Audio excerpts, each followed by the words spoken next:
Hace poco colgué un vídeo donde os contaba cuál era mi setup y alguno de vosotros os disteis cuenta de que en mi setup ya no estaba el Mac Mini. El Mac Mini del cual en su día os hablé maravillas de él, el cual he tenido bastantes meses y he podido comprobar cómo funciona. Pues bien, hoy os voy a contar el por qué ya no lo tengo y mi experiencia después de haberlo tenido unos 8 meses. Así que nada, empezamos vídeo. El Mac Mini que yo tenía era con el chip M1, el gran chip M1 de Apple.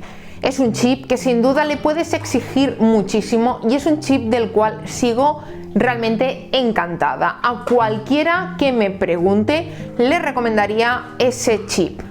Pero es un chip hecho para un uso personal con según qué puntos profesionales. ¿Que le puedes exigir profesionalidad? Por supuesto, le puedes exigir. El problema está en que a la larga ese tiempo, el quizá tener, por ejemplo, estar renderizando un vídeo, depende también en cómo esté grabado, los bits que esté grabado y todas las cosas que lleve ese vídeo, más, por ejemplo, lo que estés haciendo. Si tienes abierto un Photoshop, tienes muchas capas abiertas y le estás metiendo mucha caña, pues puede que la velocidad en ese momento no sea la deseada.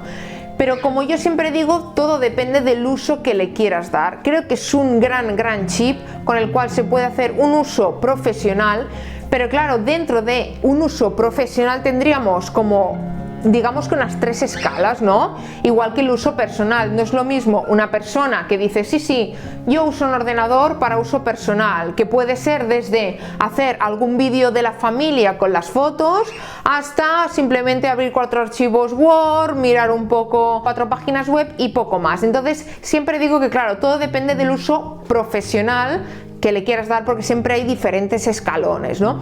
Entonces, el uso profesional que yo le daba era el de, sobre todo, edición de vídeo. Editaba mayormente no en 4K, sino en H256, que hacerlo en uno que coja mucho más peso. Con lo cual, por eso os comento que depende de todo un poco. En ese caso, esa parte del M1 realmente no me importaba, ¿no? Porque hacía todo lo que yo necesitaba, ¿no? En cuanto a utilizar Photoshop, Illustrator, edición de vídeo con el DaVinci Resolve, que es el programa que yo utilizo, pero sin duda sirve igual para un Final Cut o un Adobe. Da igual, realmente va fenomenal y va genial. En eso no hay absolutamente ninguna queja. Como sabéis, yo tengo un monitor de él, el cual lo utilizaba con ello y me iba genial.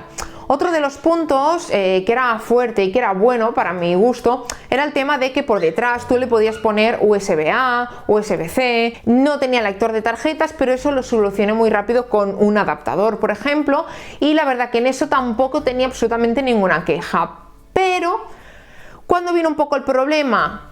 Cuando vino el tema de coger una capacidad. Yo tenía la capacidad mínima porque en ese momento, por tema económico, pues fui al más bajo, digamos, al de 256 gigas.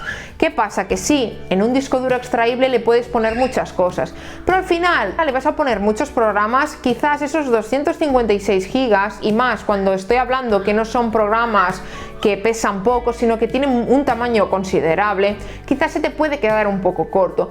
Entonces, en ese momento me di cuenta que me quedé un poco corta en cuanto a la capacidad y me empecé a quedar sin capacidad para el tema de poder poner cosas y siempre tener quizá una carpeta con algunos archivos más rápidos, más fáciles de coger y tener todo lo demás en el disco duro.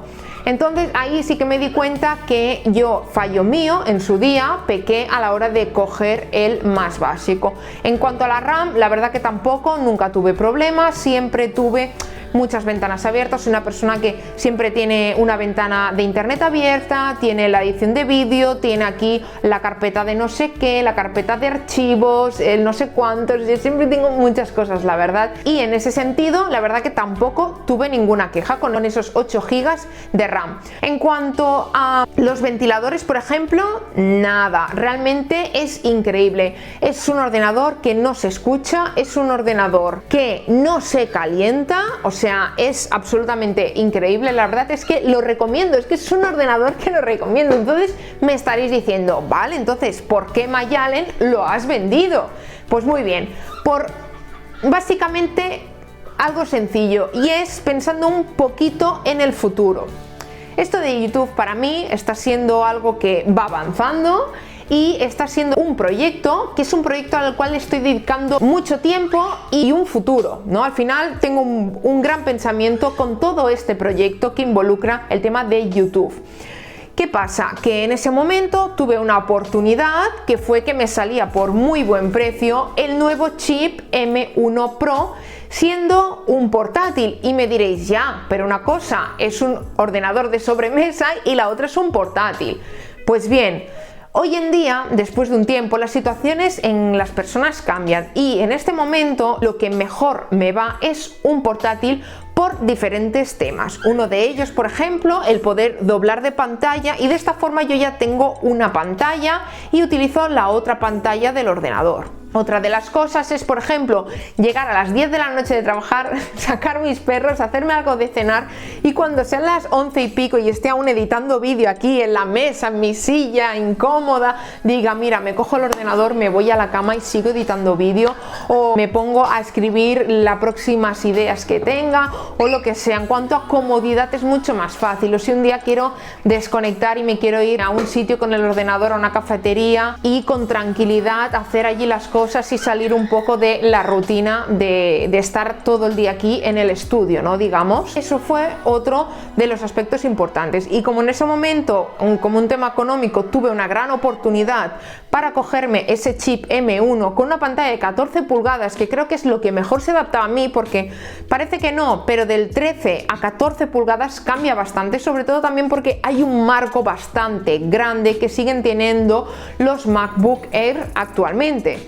Mi intención principal era esperarme y coger los nuevos MacBook Air, que por cierto estoy hiper deseando que salgan, porque creo que van a ser de colores y creo que van a ser preciosos y me van a dar mucha envidia. Pero cuando salió el M1 Pro dije, vale, con 16 GB de mínimo de RAM, dije, wow, con el mínimo de 512, con la opción, por supuesto, de ampliarlo, dije, wow. Y al precio que me salió, dije, es ahora o nunca, ¿no? Hay cosas, ya sabéis, que a veces te pasan cosas en la vida y oportunidades que dices, es que es ahora cuando lo tengo que hacer, ¿no? Entonces, ya planteándome un futuro como esto, que es YouTube, como que espero y deseo que sea mi futuro trabajo sin duda, pues sinceramente ahí es cuando me planteé el cambio y dije, mira, el chip M1 es genial, el ordenador va genial, pero todo lo que me pueda aportar a más un MacBook Pro de 14 pulgadas, siendo un portátil, creo que la comparación me sale a cuenta, y básicamente por eso hice el cambio. Como os he comentado, hubo algunos detalles de más que hicieron que hiciera el cambio, pero para nada he quedado descontenta. Es más, siempre que alguien me pregunte le diré, es un gran ordenador y es espectacular. De hecho, lo llevan los iPads ahora, el Air, por ejemplo, que es un iPad que lo tengo aquí, el nuevo iPad Air con M1, me parece una brutalidad, o sea, por el precio que tiene es brutal. Pero sí que en este momento de mi vida creo que lo que me has adaptado a mí, pensando en el futuro, pensando en que podré hacer cosas mucho más grandes y hacer vídeos con muchísima más calidad de la que estaba haciendo en ese entonces, fue lo que lo puso en la balanza y dije, vale, me voy a por el M1 Pro. Y básicamente es un poquito esto. Realmente espero que mis reflexiones, ¿no?, que al final es una opinión totalmente, por supuesto, personal, os sirvan si estáis indecisos. Por supuesto, cualquier pregunta que yo pueda responder, por supuesto, lo podéis poner aquí en los comentarios, que estaré encantada de contaros lo que haga falta. Así que nada, espero que este vídeo os haya gustado y por supuesto nos vemos en el próximo vídeo.